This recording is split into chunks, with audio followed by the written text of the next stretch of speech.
정의당 비상대책위원장 김준우입니다. 먼저 모두 발언에 앞서 엄동 설안에 야외에서 근로를 통해서 본의아니게 산업재해 등이 일어날 개연성이 있기 때문에 야외 근로 현장에서의 작업 중지 등이 온도에 맞게 명실상부하게 좀 제대로 이루어지기를 국가와 각 회사들에 좀 당부드리고 싶습니다. 한동훈 장관이 김건희 특검 반대로 본격적인 윤핵관 정치 활동에 포문을 열었습니다. 그런데 특검 반대 이후에 정의당이 특검을 추천하기 때문이라는 이유가 있어서 대단히 유감스럽습니다. 쌍특검법을 대표 발의한 정의당이 특검을 추천하는 것이 무엇이 문제입니까? 그렇다고 해서 정의당만 특검을 추천하는 것도 아닌데 비교섭 단체가 특검 추천의 권한을 가지는 것이 그토록 특별한 일입니까? 그리고 수사 상황을 시민들에게 보고할 수 있도록 하는 규정이 이전의 특검법에서도 있었는데 이번에서 그조차 문제 삼는 것은 도대체 무슨 이유입니까? 특검 추진을 꾸준히 방해해온 국민의힘 입장이라면 이해할 수 있겠으나 기존의 특검법의 경과들을 잘 알고 있는 법무부 장관께서 이렇게 나서는 것은 이해하기가 어렵습니다. 법 앞에 예외가 없어야 된다고 했는데 김건희 특검법에 예외를 두고 싶어하는 마음을 묻지 않을 수 없습니다. 한동훈 장관이 70% 이상의 국민들이 찬성하는 쌍특검법을 반대하는 것이 용산에 대한 심기경호가 아닌지 의문시 될 수밖에 없습니다. 한동훈 장관 말대로 법 앞에 예외가 없어야 됩니다. 예외 없이 공정한 수사를 위해서 특검법이 발의된 것이고 정의당은 이 당연한 상식을 지키기 위하여 최선을 다해 싸우고 있습니다. 두 번째로 지난 8일 감리교의 이동환 목사가 성소수자를 축복했다는 이유로 출교 선고를 받았습니다. 반면에 교황청에서는 동성 커플에 대한 부분적 축복 허용을 발표해서 국제사회에서 많은 찬사를 받고 있는 상황입니다. 다음 주면 성탄절이 다가옵니다. 예수님께서는 종교 권력이 죄인으로 규정한 이들이라고 해도 편견에 갖지 말라고 하셨던 모양입니다. 사마리아인에게 돌을 맞은 여인에게 한센병 환자들에게 손을 내민 예수였습니다. 그래서 누군가의 삶을 죄인으로 낙인 찍으며 지우기 위해 노력하는 교리에 맞서 끝없이 사랑하라 가르치신 분이었습니다. 교회의 벽이 높고 견고할수록 그 교회를 찾는 사람은 적어질 것이고 다름을 죄로 만들고 끊임없이 쳐낼수록 그 사회는 사랑이 아닌 혐오만 남지 않을까 싶습니다.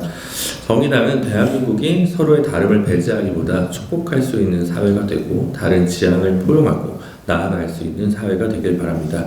정의당은 포괄적 차별금지법 제정, 생활동반자법 제정으로 그런 사회를 만들어가기 위해 앞장서 노력할 것입니다. 다시 한번 교황청의 이번 조치, 선포에 대해서 환영의 말씀을 올립니다. 감사합니다. 네, 저는 어제 꽃 한 송이를 받았습니다. 이태원 참사 유가족들이 특별법 제정을 호소하며 여야 의원들에게 전달한 꽃입니다. 분향소에서 조화를 건네받은 것만큼이나 꽃 한 송이의 무게가 너무 무겁습니다. 국회가 진상규명의 책임을 다하지 못해 죄송합니다. 이태원 참사 특별법은 어제 본회의에서도 끝내 통과되지 못했습니다. 정의당은 법안 상정을 일관되게 촉구했지만 귓등으로도 듣지 않은 국민의힘이 개탄스러울 따름입니다. 이 엄동설안에 거리에서 오체 투지를 하고 있는 유족들을 대체 무슨 염치로 볼 셈입니까? 국민의힘이 발의한 특조위 빠진 특별법은 책임 면피용에 지나지 않습니다. 특수본 수사가 일선은 건드리지도 못한 채 제대로 책임진 이가 없는데 원인 규명이 됐다는 주장도 어불성설입니다. 대통령의 말대로 국민이 옳고 여당이 혁신을 하겠다면 지금 당장 이태원 참사 유가족들을 만나고 특별법 제정에 나서야 합니다. 국민은 그것으로 혁신의 진정성을 가늠할 것입니다. 국가의 직무유기와 정부 여당의 모렴치한 행태를 더 이상 두고 볼 수는 없습니다. 최소한의 도의를 지켜야 합니다. 159명의 국민을 지키지 못한 책임을 다해 유족들의 애끓는 마음에 응답해야 합니다. 이태원 참사 특별법 더 이상 시간이 없습니다. 즉각 제정에 나설 것을 다시 한번 강력히 촉구합니다. 윤석열 정부는 왜 약자에게는 이토록 가혹하고 부자에게는 그토록 친절한 것입니까? 이정식 노동부 장관은 21일 산재보험제도 특정감사 중간 결과를 발표했습니다. 산재보험제도를 이용해 부정수급하는 사례가 많다는 것입니다. 근로복지공단과 산재병원, 산재 환자 사이에 카르텔도 뿌리 뽑겠다고 했습니다. 일부 부정수급 사실을 과대 포장해서 산재 제도의 근본을 축소하고 뒤흔들려는 것은 아닌지 우려가 없을 수 없습니다. 부정수급 의혹 사례로 지목된 178건 중 부정수급으로 결론을 낸 사례 건수는 117건이었습니다. 작년 한 해 동안 산재 신청은 모두 15만 건이었습니다. 전체 신청 건수 대비 정부가 부정수급이라고 발표한 건수는 0.078%입니다. 0.1%도 되지 않은 사례를 많다고 할 수 있는지 의문입니다. 산재 신청 건수는 매해 늘어나고 있습니다. 작년 신청 건수는 정확히 15만 862건이었는데 이는 전년보다 6.2% 늘어난 수치입니다. 우리는 만약에 우리 정부가 상식적이라는 가정을 해볼 수 있습니다. 만약 이 가정이 성립한다면 산재 신청 건수가 늘어나는 것을 알게 된 정부는 먼저 늘어나는 노동자의 산업재해를 걱정할 것입니다. 그리고 산재 예방 절차를 강화하는 방안을 고민할 것입니다. 재계 대표들을 불러서 산재를 줄이기 위한 재계의 노력을 당부하는 일도 빠지지 않을 것입니다. 그런데 우리 정부는 이 중 어느 하나도 이행하지 않고 거꾸로 산재를 신청하는 노동자들을 부정수급자로 몰아가고 있습니다. 우리의 가정은 성립되지 않는다는 것을 알 수 있습니다. 이런 생각도 해봅니다. 자산가 부자들이 상속세를 내지 않기 위해 동원하는 수법이 날로 기발해지고 있다는 뉴스를 종종 볼 수 있습니다. 상속세, 증여세 탈루액이 10조 원에 달한다는 조사도 있었습니다. 이런 상황에서 윤석열 정부는 상속 증여세제를 강화하거나 비과세 요건을 강화하는 대신에 혼인시 증여세 공제폭을 확대하는 등 상속 증여세제 완화를 추진하고 있습니다. 왜 노동자 계급을 위한 산재보험제도는 부정수급을 강조하면서 약화시키려고 하고 자산가 부자 계급이 부담스러워하는 상속제도는 그들의 편의를 봐줍니까? 왜 약자에게는 이토록 가혹하게 굴고 부자에게만 그토록 친절한 것입니까? 윤석열 정부는 부자만을 위한 정부입니까? 파행으로 치닫는 국가인권위원회의 조속한 정상화를 촉구합니다. 국가인권위원회는 우리 사회 인권의 보류입니다. 시민들은 침해된 인권을 지키고자 간절한 마음으로 인권위원회를 찾습니다. 구미 한국옵티컬 하이테크 노동자들은 일본 니토 자본의 일방적인 철수에 맞서 현장을 지키고 있습니다. 회사의 단수 조치로 물 한 모금 먹을 수 없는 상황이 되었습니다. 노동자들은 국가인권위원회에 단수 조치 중단을 구하는 긴급 구제 신청을 했습니다.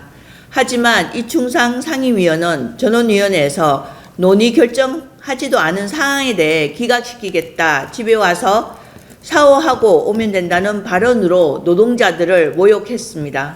뿐만 아니라 사회적 참사인 이태원 참사의 원인을 피해자들의 주의 없음으로 몰았습니다.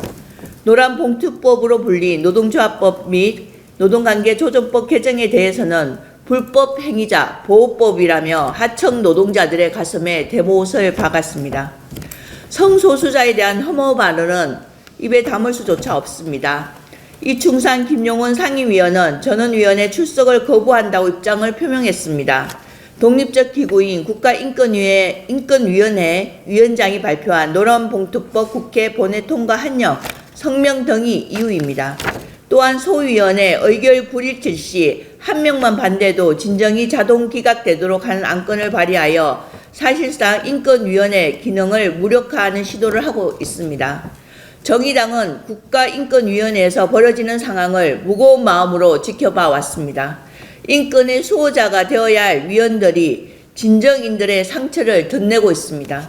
국가인권위원회 법은 인권위원회 설립을 통해 모든 개인이 가지는 불가침의 기본적 인권을 보호하여 인간으로서 존엄과 가치를 실현한다고 밝히고 있습니다.